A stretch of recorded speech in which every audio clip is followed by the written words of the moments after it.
Et sans grande surprise, c'est donc Montpellier qui s'impose face à Lyon, face au Loup. Voilà, pas trop de surprise. 40-14. 40-14. C'est un petit peu dur pour Lyon, mais ce n'est pas, comme je le disais, vraiment une surprise. Montpellier s'est imposé de par sa discipline déjà, qui a été quand même supérieure à celle du Loup, et une fraîcheur qui s'est quand même sentie assez vite dans le match.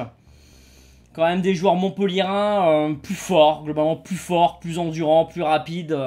On sentait du côté du Loup que c'était un petit peu plus long pour se replacer, pour se déplacer, pour défendre, pour attaquer. C'était un tout petit peu plus lent, pas beaucoup, mais suffisamment pour que Montpellier puisse vraiment se mettre en place, et ça avançait. Tant en attaque qu'en défense, ça avançait.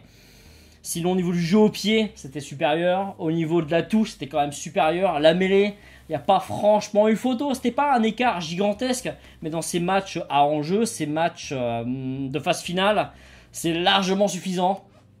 On fait la différence. Montpellier plus frais, plus fort, plus rapide.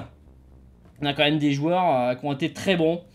Comme par exemple Juan Pinard. Juan Pinard qui a plutôt été doué. Il joue pas, c'est vrai. En effet, grosse performance des joueurs de Montpellier. Vraiment, on a des joueurs qui ont su se mettre en valeur. Juan Pinard, mais pas seulement. On a quand même un Picamol qui a marqué un essai qui était quand même plutôt intéressant. On a Naolo ou Nadolo. Excusez-moi, je regarde mes notes parce que je confonds toujours les deux. C'est Nadolo. Naolo, c'est le néo-zélandais. Et qui a un petit peu le même profil, sauf qu'il ne bute pas, mais il n'a pas besoin parce qu'il est néo-zélandais.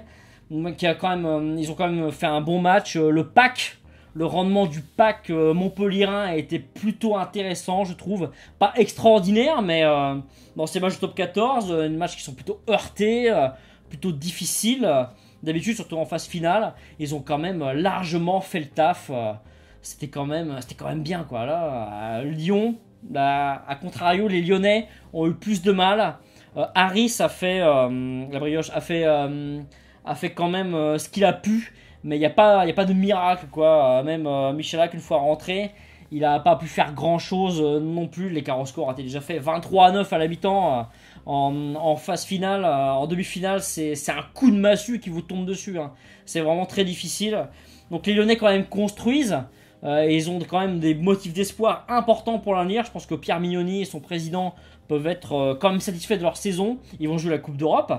Ils vont avoir des transferts intéressants. Je pense quand même que sur l'année suivante, l'exercice qui suit et sur les années après qui peuvent encore suivre, il peut quand même y avoir des trucs bien, hein.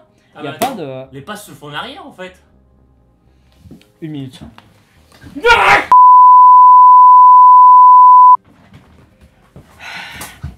Excusez-moi, mais là, il y a des trucs qu'il ne faut pas laisser passer, quoi. Donc, pour ce qui est des chances de Montpellier en finale, elles sont quand même très importantes. Ils n'ont pas eu à trop forcer leur talent pour aller en finale.